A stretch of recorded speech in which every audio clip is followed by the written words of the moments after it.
There's surely no movie franchise in history that's been as feverishly debated, dissected, and raged about as Star Wars, such that even its own cast have gotten in on the action. Unlike a random Redditor rattling off their crackpot theory, someone who actually appeared in the films will present their viewpoint with a certain degree of authority, even if what's canon ultimately isn't up to them. Still, these actors from across the franchise have made some pretty mighty claims. I'm Gareth from What Culture Star Wars, and here are 6 Star Wars myths started by the actors.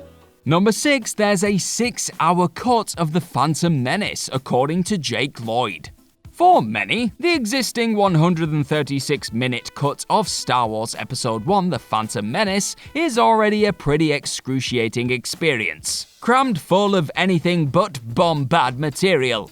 But it's practically snappy compared to George Lucas's alleged 6-hour original assembly cut. In a 2011 interview, Anakin Skywalker actor Jake Lloyd claimed that franchise sound editor Matthew Wood had seen the 6-hour cut and described it as mind-blowingly awesome. Though it isn't at all uncommon for assembly cuts of movies to run around double their eventual length, given that they tend to include almost every scrap of usable footage, there still hasn't been any formal confirmation of the cut's existence by either Lucas or anyone in his inner circle. Then again, would extending The Phantom Menace's runtime, a film already awash in so many tedious discussions about politics and the taxation of trade routes, really improve it? Probably not, but that still wouldn't stop this Star Wars idiot from buckling up for a few more hours of never-before-seen prequel footage. Yes, I'm part of the problem.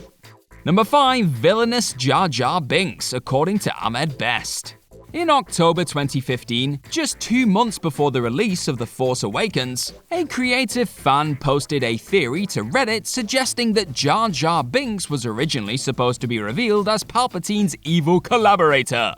But George Lucas changed tack once he saw the negative reception to the character in The Phantom Menace. Though the viral Darth Jar Jar post was nothing more than a fan theory, it took on much greater traction when Best tweeted a provocative retort. He said it feels really good when the hidden meaning behind the work is seen, no matter how long it takes. Best elaborated further in a subsequent interview, saying, "There is a lot about the theory that is true. There are some things about it that are not true. Could Jar Jar have evolved into that? I think the answer is yes." Because of the backlash, and rightfully so, Lucasfilm backed off of Jar Jar a lot. But a lot of the influence that I put into the character mirrored a lot of what was already in the Star Wars universe. Best has also spoken about deleted scenes from both Attack of the Clones and Revenge of the Sith, which would have shown Palpatine confiding his nefarious plans to Jar Jar, and later sarcastically thanking him for putting him in power.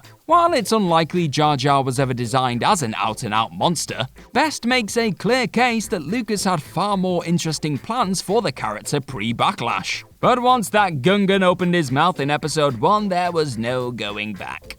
Number 4, none of the female characters wear bras, according to Carrie Fisher. Of the many great anecdotes about shooting Star Wars A New Hope, Carrie Fisher perhaps holds claim to the most hilarious, when discussing why George Lucas wouldn't allow her to wear a bra while shooting the original movie. In her stand-up show Wishful Drinking, which was also adapted into a 2008 book, Fisher said, "George comes up to me the first day of filming and he takes one look at the dress and says, 'You can't wear a bra under that dress.' So I say, 'Okay, I'll bite, why?' And he says, 'Because there's no underwear in space. What happens is you go to space and you become weightless.' So far so good, right? But then your body expands, but your bra doesn't. So you get strangled by your own bra."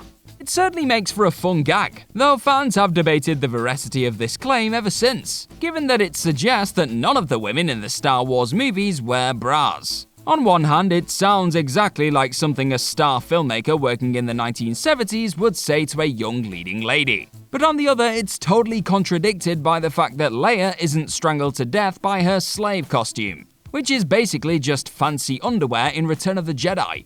Nevertheless, this led to Fisher insisting that her obituary read that she was drowned in moonlight strangled by her own bra. And when she passed away in 2016, numerous outlets lovingly obliged her request. Number 3, Rey's relevant lineage, according to Simon Pegg. One of the most divisive and hotly debated mysteries of the sequel trilogy was the parentage of Rey, with many fans believing that the series was building towards the reveal that Rey was Luke Skywalker's daughter. Many were left flummoxed then when The Last Jedi had Kylo Ren claim that her parents were actually nothing more than random junkers. The fan backlash prompted J.J. Abrams to basically retcon this in The Rise of Skywalker, revealing that Rey was actually Palpatine's granddaughter, which was itself massively controversial. But back in 2018, Simon Pegg, who appeared in The Force Awakens as Jakku trader Unkar Plutt, stated that J.J. Abrams had a totally different original plan for Rey. I know what JJ intended, or at least the idea of what was being chucked around. I think that's been undone slightly by The Last Jedi. There was some talk about a kind of relevant lineage for her. Now, it is possible that Abrams had always been planning to reveal Rey as Palpatine's granddaughter, but given how much of a reactionary ass-pull to The Last Jedi the threequel clearly was, it's much easier to believe Rey was originally going to be related to a heroic character. But the Force was not strong with that theory, eventually giving us a Rise of Skywalker twist absolutely nobody could get on board with. Number 2, Mace Windu is still alive, according to Samuel L. Jackson. One of the biggest disappointments in the prequels is the unceremonious death of Mace Windu, though fans have suggested ever since that Windu could perhaps have survived. The theory picked up steam in 2016 when Jackson himself presented his own headcanon version of events. Jackson said, "In my mind, I'm not dead. Jedi can fall incredibly high distances and not die," adding that he'd love to reprise the role in an upcoming Star Wars movie. Jackson also claimed that Lucas gave his thumbs up to the theory, albeit with the asterisk that Lucas only did so after selling the IP to Disney.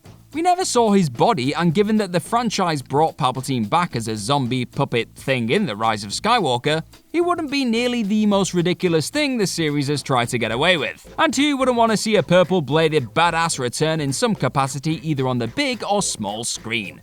Get it done, Disney, we want our Windu. Number 1, Palpatine is over 100 years old in Return of the Jedi, according to Ian McDiarmid.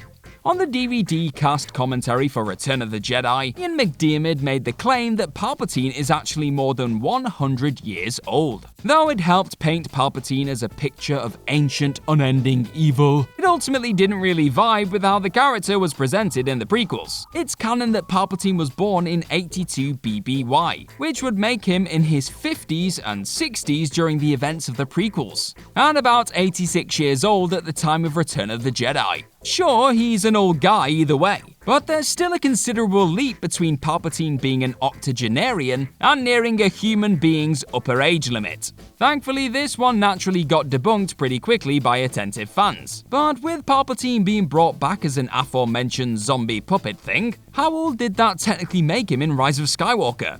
Answers would be very much appreciated in the comments section, my friends.